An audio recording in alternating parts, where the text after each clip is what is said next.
This is John Neal for River City Sports. I'm here at East Ridge High School with head coach Tracy Malone. Coach, 0-2, probably didn't start the season like you wanted, but hey, two really good teams you just played. You know, Notre Dame and Walker Valley, very good talent that both Coach Ryan and Coach Fance got. How do you feel about your team heading into a big district contest? I think we're one of the best 0-2 teams in the state, honestly. And I'm not trying to be braggadocious or cocky, but, you know, we've played two good football teams, man. Walker Valley's 6A school, tons of depth. You know, and then you go to Notre Dame, they got talent all over the field. They're ranked in the state. So, you know, hey, we've played two good people. You get better by playing good folks. And we set our non-district schedule purposely difficult so that we could get better for district play. You know, we've got Loudon and Polk County coming up later on in the season in non-district. So, you know, hey, we're okay. We were 0-2 last year. We're in the same position. We're not happy about it. Everybody wants to be undefeated after two games, but we're okay. You know, our kids are resilient, and they've been in this hole before. They know how to get out. So you know, we just got to put together 4 good practices and get ready for Central Friday night on TV, man.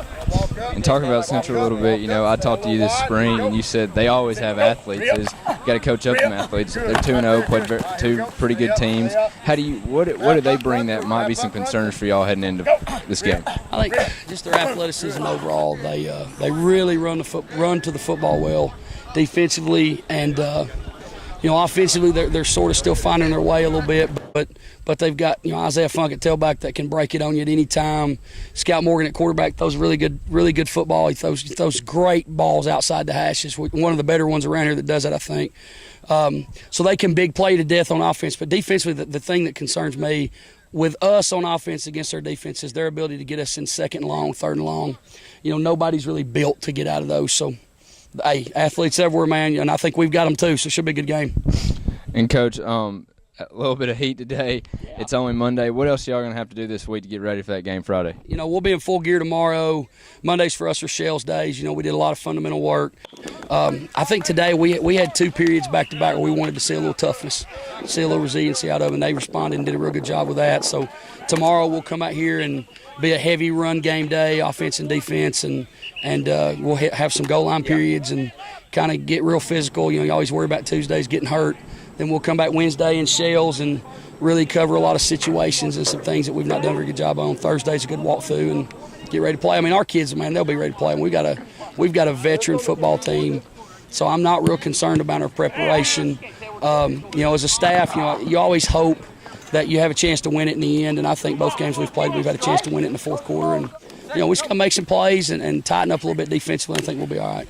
Jake Chapman here with East Ridge quarterback JoJo Tillery and with his number 1 target here, Quail Hughes. And guys, going into Central this week, what is something different about Central than Notre Dame and Walker Valley? Well, you know, the first 2 games, they really didn't count. You know, we always wanted to win them, but as far as district-wise, it's not really a game. So this week we had got to step it up more, and it's very anticipated. For one, not only because it's on TV, but just because it's a district game. So just got to come with it this week. What about you, Quail?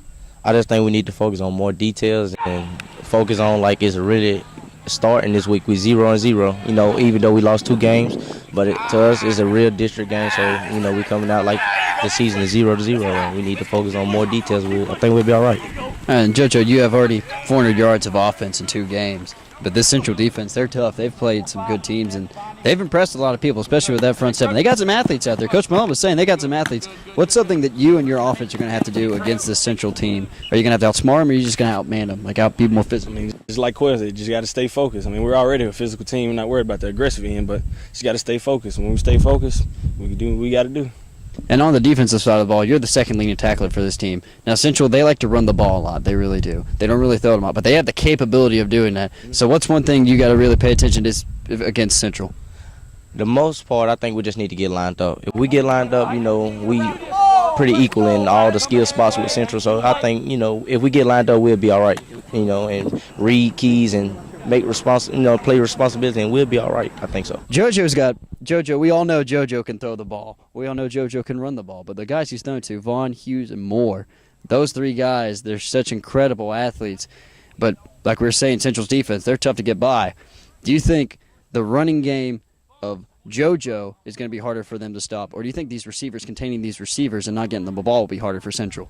I mean, I think it will be, can JoJo capitalize when the receivers get open? I think that D. Moore needs to be worked in early and often. I think he gives them an added dimension at the tight end spot, splitting out wide and also coming off the line of scrimmage.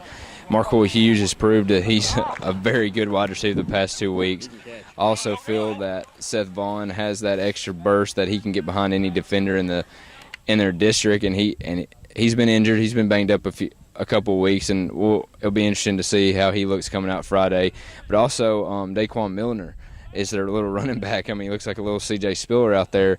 He can move. He can catch the ball out of the backfield. He's got an extra burst, but he also likes to hit you, and he'll run over you, and he's not afraid to lower his head and get the extra yardage. And then you also have to account for JoJo's legs and what he can do in the rush game for the Pioneers. And I think if there's a juggernaut of an offense versus a defense, this is the game you're going to want to watch Friday. This is a game you're going to want to attend here at East Ridge High School, because this has so many implications for the district standings as a lot of teams get into district play around the area, and what they can do and which team takes that next step and solidifies themselves as the front runner of that district. Because right now it's anybody's game, and like Coach Malone was tagging earlier, he needs seniors and leaders to come out for this East Ridge team, because they're sitting 0-2 while Central's sitting 2-0, and it's going to be interesting to who shows up Friday night. And going back to Malone, talking about the leadership and having seniors lead this team, you can have all the athletes and all the talent in the world, but when you don't have leadership or experience, that for that matter,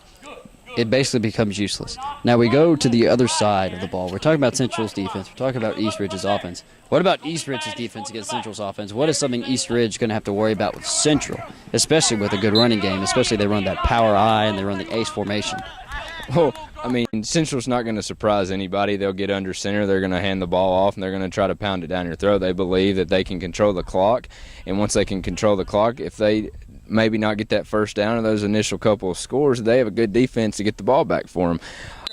East Ridge's defense has given up 6 touchdowns through the air the past 2 weeks, so that's a concern. Can Scout Morgan for Central exploit that defense, or are they going to still try to run it down? Because I think East Ridge has the defensive line to neutralize some of the blockers for Central, because Central has a little bit undersized line.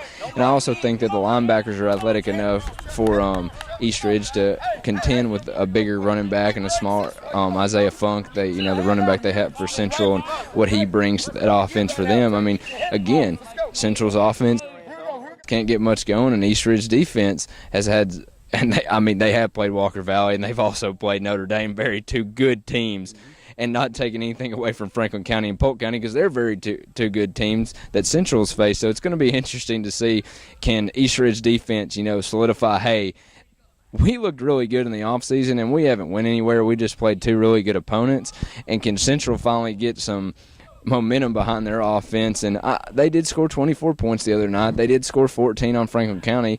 But can they really have a breakout game offensively where they just control it both offensively and defensively from kickoff? And Central, East Ridge has impressed us throughout the offseason. Central, we didn't really know much about them going into the offseason. A lot of questions going around them, especially from last year. But Central, like we said, Polk County, Franklin County, 2 very good schools. So Central, this team is not to be taken lightly. But we'll cover Central later this week as we are preparing for the game of the week. This is John Neal and Jake Chapman here with River City Sports.